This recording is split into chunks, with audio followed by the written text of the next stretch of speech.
Good evening everyone. ये कुछ important terminology है जो हर्बिसाइड क्लासिफिकेशन से रिलेटेड है, इसको अपन डिस्कस करेंगे। सबसे पहला है सिलेक्टिव हर्बिसाइड्स, जो अपन ने पढ़ा है अभी। क्लासिफिकेशन इसका है आगे दूसरे लेक्चर में, उसमें बताया गया है कि सिलेक्टिव हर्बिसाइड्स क्या होते हैं। इसकी सिर्फ डेफिनेशन दी गई है इसमें। The chemicals which kill or retards the growth of some plants with little or no injury to the other plants. ठीक है, यानी कि ये मेन जो क्रॉप रहती है उसको कोई इंजरी नहीं करते हैं, कोई इफेक्ट नहीं पहुंचाते हैं, लेकिन जो वीड्स रहते हैं उसको ये कंट्रोल करते हैं या उसको उसकी ग्रोथ को रिटार्ड्स करते हैं, सप्रेस करते हैं, उसको दबा देते हैं। क्रॉप को जो है कोई इफेक्ट नहीं करते हैं। जैसे कि यहाँ पर एक एग्जांपल समझते हैं अपन। जैसे कि अपने यहाँ पर क्रॉप लगी हुई है और साथ में इसके वीड्स भी उगते हैं। ठीक है, तो जहाँ पर वीड और क्रॉप जो है मिक्स हैं, उस मिक्स क्रॉप पे अपन जो है हर्बिसाइड का स्प्रे करते हैं। तो जब अपन स्प्रे करते हैं इसको, तो ये जो है क्रॉप को कोई इफेक्ट नहीं पहुंचाते हैं, इसको स्लाइड कर लेते हैं और वीड्स को जो है ये कंट्रोल करते हैं, उसकी ग्रोथ को रोक देते हैं। तो इस स्टेज को या इस स्थिति को कहते हैं सिलेक्टिविटी, यानी कि सिलेक्ट कर लेता है कि क्रॉप को कोई इंजरी नहीं पहुँचानी है पर वीड्स को पहुँचानी है। ये हो गया सिलेक्टिविटी। बहुत सारे सिलेक्टिव हर्बिसाइड्स हैं, इनका क्लासिफिकेशन अपन ने एक वीडियो में डिस्कस किया। जैसे कि 2,4-D है, ये भी एक सिलेक्टिव हर्बिसाइड है। ठीक है, ये जो है क्रॉप को सिलेक्ट करते हैं और वीड्स को कंट्रोल करते हैं। फिर आते हैं नॉन सिलेक्टिव हर्बिसाइड्स। नेक्स्ट आपकी टर्मिनोलॉजी है non selective herbicides. These chemicals are toxic to all the plants.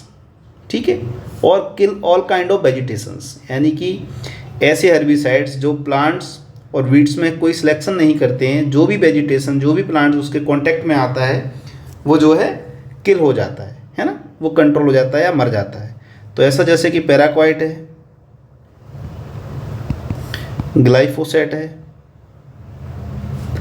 ये एग्जांपल है नॉन सिलेक्टिव हर्बिसाइड्स के। ऐसे हर्बिसाइड को जो है मोस्टली नॉन क्रॉप्ड एरिया में सेलेक्ट किया जाता है, यूज़ किया जाता है, या ऐसी क्रॉप्स में यूज़ किया जाता है जो रोड डिस्टेंस उनका ज़्यादा रहता है, 50 सेंटीमीटर 60 सेंटीमीटर है ना, जिनका रोड डिस्टेंस रहता है। तो क्रॉप को जो है सेव करते हुए, बचाते हुए सिर्फ उस रो के बीच में अपन छिड़काव करते हैं हर्बिसाइड्स का, जिससे कि क्रॉप को कोई इफेक्ट ना पड़े और रो के बीच में जो खरपतवार हो गए हैं, बहुत सारी डेंसिटी है उनकी, तो वो कंट्रोल हो जाती है। तो ये है नॉन सिलेक्टिव हर्बिसाइड्स। फिर आते हैं कॉन्टैक्ट हर्बिसाइड्स, है ना। कॉन्टैक्ट का मतलब आप समझ रहे हैं कि कॉन्टैक्ट जो होता है, जैसे कि ये आपकी लीफ बनी हुई है और ये वीड्स की लीफ है, अगर इसके ऊपर अपन हर्बिसाइड स्प्रे किया है तो इसके कांटेक्ट में आ गई, है ना। कांटेक्ट में आएगी तब ये काम करेगा। अगर ये मिट्टी के ऊपर या सॉइल की सरफेस के ऊपर गिर जाता है हर्बिसाइड, तो ये काम नहीं करेगा किसी भी रूप में। जब तक ये किसी वीड्स की लीव्स के, स्टेम के, रूट के कांटेक्ट में नहीं आएंगे, तब तक ये हर्बिसाइड काम नहीं करेंगे। ठीक है, herbicide which kill only those plants or retards the growth of those plants which comes in direct contact with the herbicides। ठीक है, तो ये कॉन्टैक्ट हर्बिसाइड्स हैं। नेक्स्ट टर्मिनोलॉजी अपन देखते हैं इसमें क्या है। नेक्स्ट है आपका ट्रांसलोकेटेड हर्बिसाइड्स। ठीक है, और ट्रांसलोकेटेड हर्बिसाइड्स को ये अपन कहते हैं सिस्टमिक हर्बिसाइड्स। सिस्टमिक हर्बिसाइड्स या ट्रांसलोकेटेड हर्बिसाइड्स का मतलब होता है, जैसे कि यहाँ पर एक वीड का कोई प्लांट लगा हुआ है, ठीक है, तो या तो इसकी अपन लीफ के ऊपर स्प्रे करेंगे इस प्रकार के हर्बिसाइड्स का, या इसकी रूट्स के कांटेक्ट में आएगा ये, तो क्या होगा, ये प्लांट के सिस्टम के अंदर जाता है ना, रूट्स के थ्रू या लीव्स के थ्रू ये प्लांट के सिस्टम में जाएगा। और प्लांट के सिस्टम में जाने के बाद कोई एक स्पेशल उसकी बायोकेमिकल्स रिएक्शन रहेगी, उसको ये बंद कर देता है। चाहे तो लिपिड्स का बनना, चाहे प्रोटीन का बनना, है ना, चाहे क्लोरोफिल कंटेंट को बंद कर देगा, टोटली ख़त्म कर देगा। तो इस तरह से जो है प्लांट्स जो है कंट्रोल हो जाती हैं या उसकी ग्रोथ जो है रुक जाती है। ठीक है, तो ये हो गए सिस्टमिक हर्बिसाइड्स, सिस्टम में जाके काम करते हैं। फिर नेक्स्ट है आपका सॉइल फूमिगेंट्स, है ना। जैसे कि अपन मिस्ट बनाते हैं, उसकी गैस बना के उसके वीड्स के अपन आसपास छोड़ देते हैं और उसके कांटेक्ट में आते हैं तो वो वीड्स कंट्रोल हो जाते हैं। ठीक है, इस प्रकार से ये भी एक प्रकार है, इसकी टर्मिनोलॉजी है जिसको अपन सॉइल में अप्लाई करते हैं। ये भी सॉइल से रिलेटेड है कि जो भी हर्बिसाइड्स को अपन सॉइल में अप्लाई करते हैं उसको सॉइल स्टोरिलेंट्स कहते हैं। नेक्स्ट देखते हैं कौन सी टर्मिनोलॉजी है। नेक्स्ट है आपका प्री प्लांटिंग हर्बिसाइड्स है ना, और प्री इमर्जेंस हर्बिसाइड्स और पोस्ट इमर्जेंस हर्बिसाइड्स। तो सबसे पहले अपन पढ़ते हैं प्री प्लांट हर्बिसाइड्स क्या होते हैं। दीज हर्बिसाइड्स आर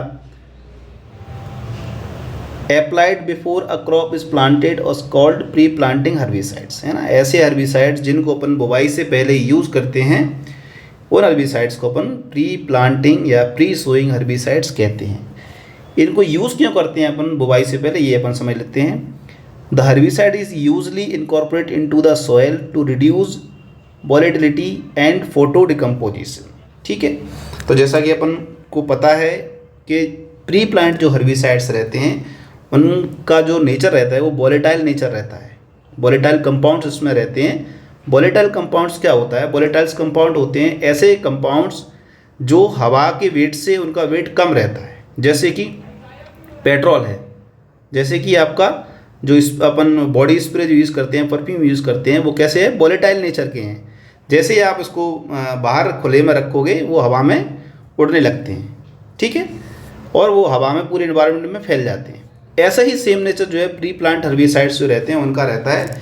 इसके एग्जांपल्स है ट्राइफ्लोरालिन और फ्लूक्लोरालिन। ये ऐसे हर्बिसाइड्स हैं जिनका वॉलेटाइल कंपाउंड हाई रहता है, और अगर इनको सॉइल में अप्लाई करने के बाद मिक्स नहीं किया गया, सॉइल के साथ अच्छे से मिलाया नहीं गया, तो ये कोई काम के नहीं रहेंगे और पूरे इन्वायरमेंट में आसपास फैल जाते हैं, ठीक है। फिर नेक्स्ट है pre emergence herbicide. Pre emergence herbicides वो होते हैं, इसमें दिया गया है इसकी डेफिनेशन में, pre emergence herbicide is most effective when applied before the emergence of crop and weeds और द टर्म। ये टर्म जो है, और इसका मतलब यहीं तक इसकी डेफिनेशन है, इसको ज़्यादा इसकी पढ़ने की आवश्यकता नहीं है, सिर्फ इतना इसको समझना है। Pre emergence herbicide is most effective when the applied before the emergence of the crop and weeds.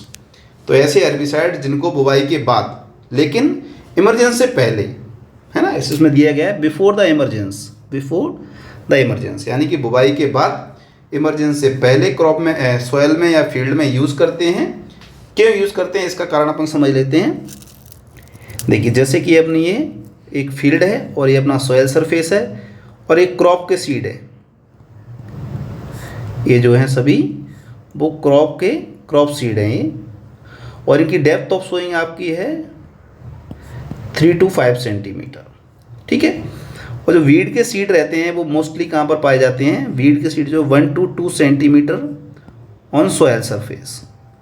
Mostly weeds की जो सीड हैं वो 1 से 2 सेंटीमीटर की गहराई तक ही पाए जाते हैं, और जैसे ही अपन इसकी बुवाई कर देते हैं तो ये सबसे पहले जर्मिनेट होते हैं वीड्स। और जो अपन ये जो अपने पास प्री इमरजेंस हर्बिसाइड्स हैं, अगर इनको अपन अप्लाई करते हैं तो सॉइल सरफेस के ऊपर एक थिन लेयर बन जाती है, बहुत पतली एक लेयर बन जाती है या फिल्म बन जाती है इसके ऊपर। तो जैसे ही ये वीड्स के सीड जर्मिनेट होते हैं, ऊपर इनका इमरजेंस आता है, तो ये जो है हर्बिसाइड्स की जो थिन लेयर एक बनी हुई है उसके कांटेक्ट में आते हैं, और जो इमरजेंस रहता है वो वहीं पर इसका नष्ट हो जाता है और वीड्स कंट्रोल हो जाते हैं।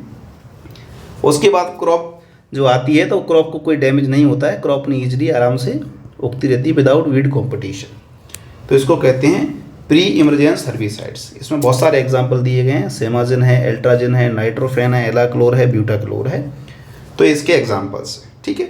फिर आता है आपका पोस्ट इमरजेंस हर्बिसाइड। ऐसे हर्बिसाइड जिनका उपयोग बुवाई के बाद और वीड्स और क्रॉप दोनों के इमरजेंस के बाद किया जाता है। ये मोस्टली 15 से 25 दिन या 30 दिन के बाद बुवाई के किया जाता है इनका उपयोग, ठीक है। ये जो है एक सबसे बढ़िया तरीका है वीड्स को कंट्रोल करने के लिए, क्योंकि इसमें अपन प्रॉपरली आइडेंटिफाई कर पाते हैं कि फील्ड में जो है कौन सी वीड की डेंसिटी ज़्यादा है। मोनोकोट्स वीड हैं तो उनके लिए कौन सी दवाई यूज़ करनी है, या डाइकोट के वीड्स हैं तो उसके लिए कौन सी दवाई यूज़ करनी है ना। तो इसके लिए एक प्रॉपर आइडेंटिफिकेशन के बाद एक अच्छा कंट्रोल दिया जा सकता है। इसमें एग्जांपल 2,4 दिया है, प्रोपोनेल है, डाउलेपोन है, ग्लाइफोसेट है, पैराक्वाइट है। तो ये जो है पोस्ट इमरजेंस हर्बिसाइड्स के एग्जांपल हैं। नेक्स्ट अपन देखते हैं इसमें क्या टर्मिनोलॉजी है। फिर वीड्स के ऊपर कुछ दिया गया है इसमें, कि जैसे कि वीड्स की डेफिनेशन है कि any unwanted plants which is no use for the farmers is called weed, है ना। तो वीड्स में दो तरीके के वीड्स होते हैं, एक तो होता है एब्सोल्यूट वीड, यानी कि टोटल वीड होता है, ऐसे वीड्स जिनका फार्मर्स के लिए कोई भी यूज़ नहीं है ना, तो उसको कहेंगे अपन एब्सोल्यूट वीड। दूसरा होता है रिलेटिव वीड्स, ऐसे वीड्स जिनका फार्मर के लिए कुछ हद तक यूज़ है, जैसे कि उसको चारे के रूप में उपयोग कर सकता है, या उससे किसी प्रकार की रस्सी बना सकता है, या उससे पशुओं के लिए जो घर बनाते हैं उसको बना सकता है वो। तो इस तरह के वीड्स को रिलेटिव वीड्स कहते हैं। ठीक है, यहाँ पर हर्बिसाइड्स की भी परिभाषा दी गई कि हर्बिसाइड्स होते क्या हैं। The chemicals use for the killing the weeds और inhibiting the growth of the weeds is called the herbicides. ऐसे कोई भी केमिकल्स जो खरपतवारों को प्रभावित करता है या उनको नष्ट करता है या उनकी वृद्धि को रोकता है, उसे अपन खरपतवार नाशी या हर्बिसाइड कहते हैं। तो ये जो सभी जो टर्मिनोलॉजी हैं वो हर्बिसाइड क्लासिफिकेशन से रिलेटेड हैं। Thank you.